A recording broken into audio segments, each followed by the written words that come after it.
Hello दोस्तों, तो आज मैं इस वीडियो में आप लोग को यह सिखाऊंगा कि त्रिकोणमिति का जो प्रश्न होता है कैसे सॉल्व किया जाता है। इन सभी चीज़ों के बारे में हम आपको एक टिप्स बताएंगे, जिस टिप्स के अनुसार से आप जो भी क्लास 10th में त्रिकोणमिति है हम लोग समानता केसी सीना से पढ़ते हैं, तो उसमें 8.1 और 8.2 और 8.3 और 8.4 जो है हम उन सभी चैप्टरों को कैसे करेंगे और कैसे उसके प्रश्न को बनाएंगे, हम इस वीडियो में उन सभी प्रश्नों के लिए जो टिप्स होते हैं उसको बताएंगे।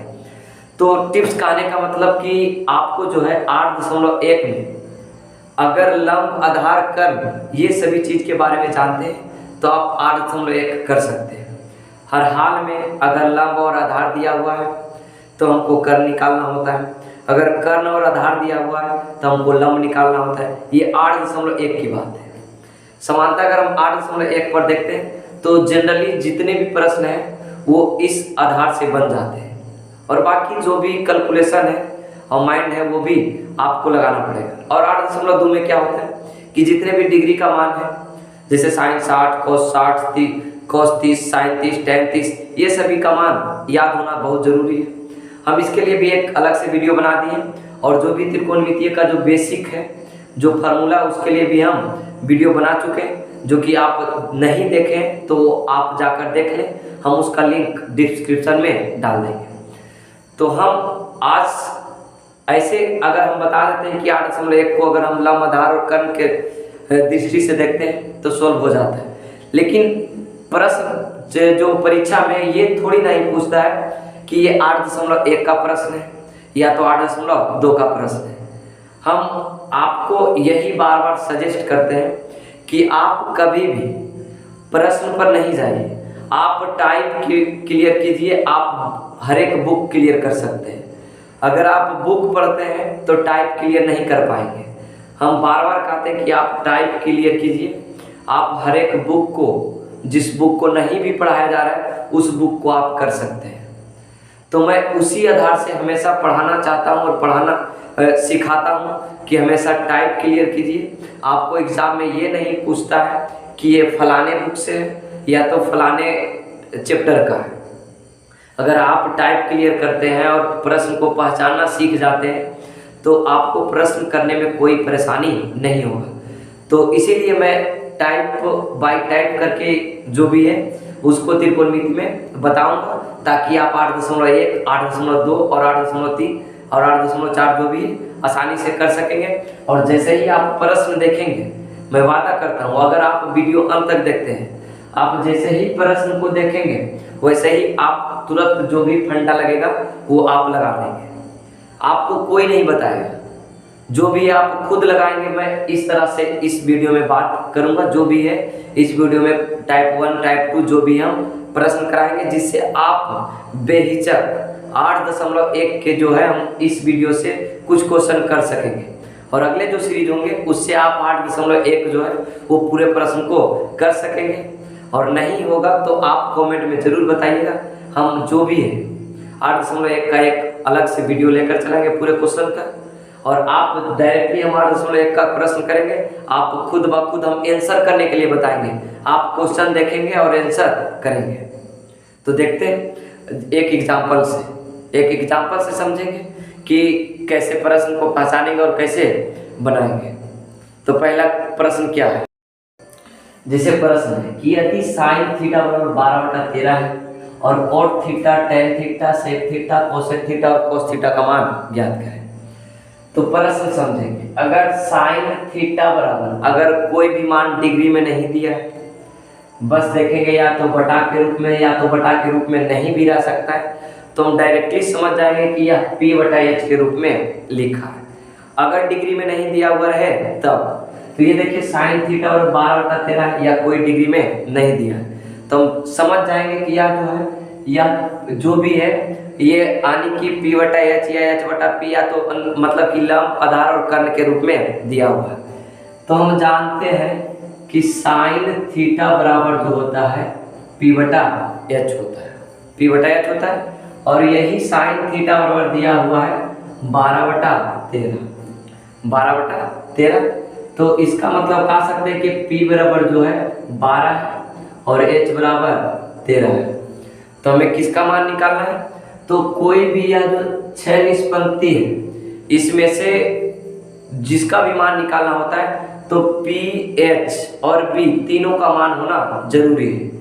तो P मतलब लंब और H मतलब कर, और तो हमें निकालना है क्या? आधार यानी कि B।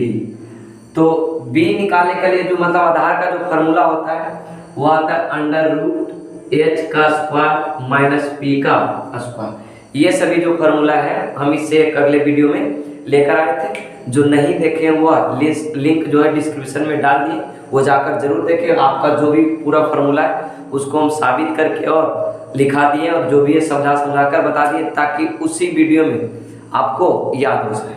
तो जैसे B बराबर होता है under root H square minus P square.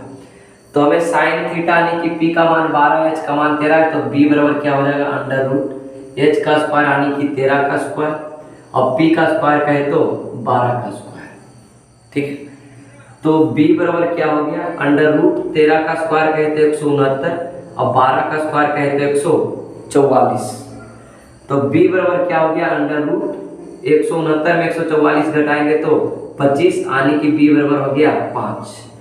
हमें कोई भी 6 निष्पत्ति निकालने बोले तो P, B, H तीनों का मान पता होना जरूरी है। तो प्रश्न से चलते, मान लिया जाए इस तरह से लिख लेंगे। P बराबर दिया हुआ है 12, H बराबर दिया हुआ है कितना? 13। तो B बराबर कितना निकाले हैं? 5। बार बार निकालना होता है। और ये देखिए अब निकाला साइन थीटा दिया हुआ है तो कॉट थीटा। तो कॉट थीटा बराबर हम जानते हैं B बटा P होता है। B बटा P, ध्यान से ये फॉर्मूला है, कॉट थीटा बराबर B बटा P। तो B का मान कितना है? 5 और P का मान कितना है? 12। तो यानी कि कॉट थीटा का मान 5 बटा 12 हो गया। अब अगला जो है टेन थीटा। तो टेन थीटा का आने का मतलब कॉट थीटा का उल्टा होता है। अगर ये B बटा P है तो ये हो जाएगा P बटा B। तो P का मान हो गया 12 और B का मान हो गया 5। उलट जाता है, टेन का उल्टा कॉट हम उस वीडियो में बताए थे। अब ये देखिए टेन के बाद सेक थीटा जो बोलता है वह होता है H बटा B। सेक का उल्टा कॉस होता है। क्या होता है? कॉस। तो सेक बराबर होता है H बटा B। तो H का मान 13 और B का मान 5। सेक का मान किसका निकालना है? कोसेक का। तो कोसेक थीटा क्या हो जाता है? वह हो जाता है क्या? H बटा B, मतलब H बटा P यानी कि साइन का उल्टा क्या होता है? कोसेक होता है। अगर साइन P बटा H है तो कोसेक हो जाएगा H बटा P। तो यानी कि इसका उलट के मान हो जाएगा 13 बटा 12। और कोसेक के बाद क्या है? Cos theta. तो कॉस थीटा क्या हो जाएगा? कॉस थीटा जो है होता है B बटा H यानी कि सेक का उल्टा। तो B का मान हो गया 5 और H का मान हो गया 13। हम कैसे प्रश्न किए? पहले प्रश्न में देखते हैं, अगर यदि साइन थीटा बराबर, अगर डिग्री में कोई मान दिया रहता है तो डिग्री से सॉल्व करेंगे। अगर बटा के रूप में है या तो डिग्री के रूप में सीधे समझेंगे। अगर डिग्री के रूप में नहीं है तो लंब, आधार और कर्ण के संबंध से बनेगा। ये डिग्री के रूप में नहीं था तो हम लंब, आधार और कर्ण लेकर चले, तब जाके हम 6 निष्पत्ति जो है उसका मान निकाल लिए। ये टाइप 1 का क्वेश्चन है, मतलब ये सबसे बेसिक क्वेश्चन है, ये सभी को आना चाहिए। जैसे हम फार्मूला लिख देते हैं, अगर B का निकालने के लिए फार्मूला क्या है? H square minus P square under root है। तो P निकालने के लिए क्या होता है? Under root H square minus B square. और H निकालने के लिए होता है अंडर रूट P स्क्वायर और प्लस B स्क्वायर। ये सब फार्मूला नोट्स करते जाएंगे और सीखते जाएंगे। ये टाइप 1 का क्वेश्चन है और टाइप 1 में और भी क्वेश्चन होते हैं। अब इसमें तो थीटा दिया तब तो कोई दिक्कत नहीं, लेकिन हम उसमें बताए थे कि अगर कोण A के लिए चलेगा तो लंब बदल जाएगा, अगर कोण C के लिए चलेगा तो लंब बदल जाएगा, आधार बदल जाएगा। इस तरह से सामना करना पड़ता है। तो अगर कभी प्रश्न दिया रहे साइन A बराबर 12 बटा 13 अगर दिया रहता और पूछता कि tan C, cot C, cos A, इस तरह से, तो उसको कैसे सोल्व करते हैं? तो हम अगले क्वेश्चन में लेते हैं, क्वेश्चन नंबर 2 को देखते हैं। जैसे अब अगला क्वेश्चन में है कि यदि सेक A बराबर 25 बटा 24 है तो tan C cos A cos sine A cos C का मान ज्ञात करें जहां कोण बी बराबर 90 डिग्री है। तो यहाँ पर देखिए, यहाँ पर सेक ए लिया है जबकि यहाँ टेन सी कॉस सी है। तो हमें सबसे पहले त्रिभुज का निर्माण करेंगे। मान लिया जाए एक त्रिभुज है जिसका जो कोण बी है कितना डिग्री का है, 90 डिग्री का है, यानी कि यह जो कोण है वह 90 डिग्री का है। तो यह कोण का नाम क्या है, बी है। तो इसको ए ले लेंगे और इसको सी ले लेंगे। तो यह जो है सेक ए, सबसे पहले जानेंगे सेक ए जो है यानी कि यह कोण के लिए लिया है। किस कोण के लिए, इस कोण के लिए। मतलब सेक ए लिखा है तो यानी कि इस कोण को मानकर ही लिखा है। और सेक थीटा बराबर हम लोग जानते हैं, सेक थीटा बराबर होता है एच बटा बी। एच बटा बी, थीटा जो है किस कोण के लिए, तो ए कोण के लिए। तो एच तो हमेशा परिवर्तन नहीं होता है, एच कभी परिवर्तन नहीं होता है। परिवर्तन होता है पी और बी, लंब और आधार। कर्ण कभी परिवर्तन नहीं होता है। तो एच जो है हमेशा कुछ भी बदले उससे कोई टेंशन नहीं, यानी कि सेक थीटा बराबर एच बटा बी होता है। तो यहाँ जो है सेक ए बराबर जो है 25 बटा 24 यानी कि एच बटा बी। तो एच जो हो गया क्या हो गया 25, बी हो गया क्या 24। किस कोण के लिए, कोण ए के लिए, कोण ए के लिए, फोर कोण ए। कोण ए के लिए और कोण सी के लिए, दोनों के लिए एच जो होता है बराबर यानी कि 25। यह जो बी का मान है वह कोण ए के लिए। तो यानी कि कोण, जिस कोण को लेते हैं उसके सामने वाले भुजा, जैसे हम जिस कोण को ले रहे हैं उसके सामने वाली भुजा को हम लंब मानते हैं। तो यहाँ कोण ए लेना है तो ये लंब हो गया और ये आधार हो गया। तो यानी कि कोण ए के लिए दिया है, ऐसे लिखेंगे फोर कोण ए। फोर कोण ए, तो एच बराबर तो 25 है और बी बराबर क्या है 24 है। लेकिन पी का मान पता नहीं है। जब भी लंब, आधार और कर्ण की बात करें तो हम लोग को तीनों चीजों के बारे में जानकारी होना चाहिए और तीनों चीज पता होना चाहिए। तो कर्ण और आधार दिया हुआ है, हमें निकालना है लंब। तो लंब बराबर फॉर्मूला लिखाए थे H square minus B square. ये कोण ए के लिए चल रहा है, कोण ए के लिए। हमें कोण सी के लिए भी निकालना है। जैसे इस तरह का प्रश्न भी पूछता है, दे दिया रहता है साइन ए बराबर 25 बटा 24 और निकालना होता है कॉस सी। तो साइन ए को निकाल लेंगे और कॉस सी को निकालने कहेगा तो हम कोण सी को लेकर चलेंगे और जो कोण लेंगे उसके सामने वाला जो भुजा होगा वह लंब होगा। जैसे ये कोण लिए थे तो इसके सामने वाला भुजा लंब है। तो निकालेंगे P बराबर h का स्क्वायर यानी कि 25 का स्क्वायर माइनस b का स्क्वायर कहे तो 24 का स्क्वायर। तो P बराबर हो गया 25 का स्क्वायर होता है 625 और 24 का स्क्वायर होता है 576। तब P बराबर हो गया 15 में से 6 हो गया 9 और यहाँ पर बच के 11, 11 में से 7 गया तो 4, कि 5 में से 5 खत्म। तब P बराबर हो गया कितना 7। कोण ए का जो भी मामला था वह समाप्त। P भी पता, B भी पता और H भी पता। तो कोण ए के लिए कहाँ चल रहा है, साइन ए का मान खाली निकालना है। तो लिखेंगे अतः साइन ए बराबर P बटा H होता है। तो साइन ए यानी कि कोण ए के लिए P का मान कितना है तो 7 है और H का मान कितना है तो 25 है, यानी कि साइन ए का मान पता कर लिए। अब हम इसी त्रिभुज से अब इस कोण को ना लेकर हमको कौन सा कोण चाहिए, तो कोण सी चाहिए।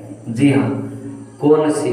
तो अब जो है कर्ण तो वही रहेगा लेकिन लंब कौन सा हो जाएगा, लंब जो है ये हो जाएगा सामने वाला भुजा यानी कि ए बी जो भुजा है क्या हो गया लंब बदल गया, क्योंकि हम बोले जिस कोण को लेकर चलना है उसके सामने वाला जो भी भुजा होगा वह लंब होगा। और कर्ण तो पता होता है बदलता नहीं, तो जो लंब और कर्ण पता चल गया तो आधार ऑटोमेटिक ही पता चल जाएगा, ये लंब तो ये आधार। अब चलेंगे फोर कोण सी के लिए, फोर कोण सी। तो कोण सी तो H तो कभी चेंज नहीं होता है, H बराबर 25। तो कोण सी लेकर चलेंगे तो ये कौन सा बन गया P बन गया, मतलब लंब। तो P बराबर कितना हो गया 24। तो हमें B निकालना है, B निकालेंगे तो B बराबर होता है हम लोग जानते हैं H square minus P square.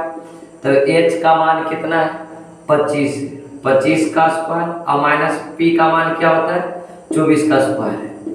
तो इसको सॉल्यूशन करेंगे तो डायरेक्टली हम घटा उठक लाएंगे तो 49 और हो जाएगा कितना 7, क्योंकि इसी में तो सेम है, बस खाली पी और बी बदला है लेकिन मान तो सेम ही रहेगा, वही रहेगा। तो अब देखिए ये कोण सी के लिए हो गया, तो कोण सी में मान निकालना है tan सी। tan सी का आने का मतलब कुछ भी का दे वो p बटा बी होगा। तो p का मान tan सी यानी कि कोण सी के लिए कितना है, तब p का मान है 24 और b का मान है कितना 7। ये कोण सी के लिए जब कोण सी को लेकर चलते हैं तो tan का मान इतना होता है, अगर कोण एक का लेकर चलेंगे तो कुछ और होगा। tan सी हो गया, cos सी लेकर चलते हैं तो cos सी क्या हो जाएगा b बटा h। तो b बटा h का आने का मतलब हमेशा b बटा h होगा, तो कोण सी के लिए b कितना है तो 7 है, h कितना है तो 25 है। तो इस तरह से तीनों निष्पत्ति का मान निकल गया। तो हम लोग देखते हैं कि किस चीज मतलब क्या दिया हुआ उसके हिसाब से काम करते हैं। क्या हम इसमें डिग्री लगाएंगे, नहीं लगाएंगे, क्योंकि इसमें बटा वाला दिया हुआ है और डिग्री से कोई संबंधित नहीं है। इस कारण से हम लोग इसको PBH वाला रूल लगाए, मतलब लंब आधार कर्ण सोल्व कर दिए। अब इसमें जैसे मान लिया जा दिया रहेगा कभी डिग्री का मान की तरह लगेगा, लेकिन हम उसको लंब आधार और कर्ण से भी बना सकते हैं, या तो उसको डिग्री से भी बनाएंगे, कोई दिक्कत होगा नहीं, देखेंगे जिससे सुविधा मिलेगा उसी से हम बनाएंगे।